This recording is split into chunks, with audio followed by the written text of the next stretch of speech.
हर हर महादेव। मेरो ब्रज धाम में मैं शीतल ऋतु आप सभी का हार्दिक अभिनंदन करती हूँ। महाशिव पुराण की कथा को आगे की ओर ले जाते हुए आज हम श्रवण करेंगे विद्वेश्वर संहिता के तीसरे अध्याय का। तीसरा अध्याय, मुनियों को ब्रह्मा जी का उपदेश। श्री व्यास जी बोले, सूत जी के ऐसा कहने पर उन समस्त ऋषियों ने कहा, हे महामुनि सूत जी, यदि आप हमें अद्भुत वेदांत सार महाशिव पुराण सुना दें तो आपकी बड़ी कृपा होगी।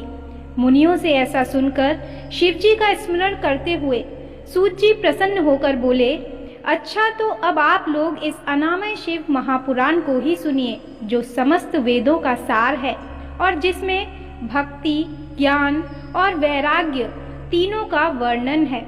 हे ऋषियों, पूर्व समय में जब पुनः पुनः कल्पों का क्षय होता गया और उसके पश्चात जब इस कल्प का प्रादुर्भाव हुआ, तब सृष्टि संबंधित कार्यों के आरंभ होने पर षटकुलीन अर्थात 6 कर्मों के करने वाले उत्तम कुल के मुनियों में यह मतभेद उत्पन्न हो गया कि यह सबसे पर है या नहीं।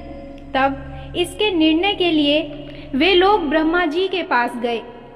ब्रह्मा जी ने कहा, जो सबसे पहले उत्पन्न हुआ और जिसमें मन वाणी का कोई गम नहीं तथा जिससे ब्रह्मा, विष्णु, रुद्र, इंद्रादिक महाभूतों और इंद्रियों आदि से संयुक्त सारे जगत की उत्पत्ति होती है, वही सबसे पर है और वह सर्वज्ञ जगदीश्वर महादेव जी हैं, जो परम भक्ति से दिखाई पड़ते हैं तथा रुद्रादि सभी देवता जिनके दर्शनों की अभिलाषा रखते हैं।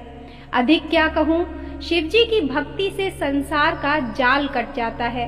उनके प्रसाद से भक्ति और भक्ति से ही उनके प्रसाद की प्राप्ति होती है। जैसे बीज से अंकुर और अंकुर से बीज की उत्पत्ति होती है। अतः हे ब्राह्मणों, आप लोग महादेव जी का प्रसाद पाने के लिए 1000 वर्ष का दीर्घ यज्ञ कीजिए, जिसमें शिव जी की कृपा से आपको साध्य और साधन का ज्ञान होगा।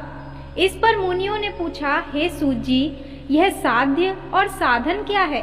ब्रह्मा जी ने कहा, साध्य शिव पद है और साधन उनकी सेवा करना है, परंतु इसके लिए साधक को सर्वथा ही निष्प्रह होना चाहिए। जब इस प्रकार वेद विधि से भगवान शिव की आराधना होती है, तब परमेश पद की प्राप्ति हो जाती है और जो जैसा करता है उसे वैसा ही फल प्राप्त होता है। इस संबंध में स्वयं शिव जी ने भी कई निर्देश दिए हैं। कानों से सुनना, वचन से कहना, मन से मनन करना भी एक महान साधन है, क्योंकि वे महेश्वर सर्वथा ही सुनने, कीर्तन करने और मनन करने योग्य हैं। अतः साध्य तक पहुंचना हो तो साधन में डट जाना ही आवश्यक है। प्रत्यक्ष का ही विश्वास होता है। अतएव बुद्धिमान को चाहिए कि पहले गुरु मुख से श्रवण कर कीर्तन और मनन द्वारा शिव योग को प्राप्त होवे।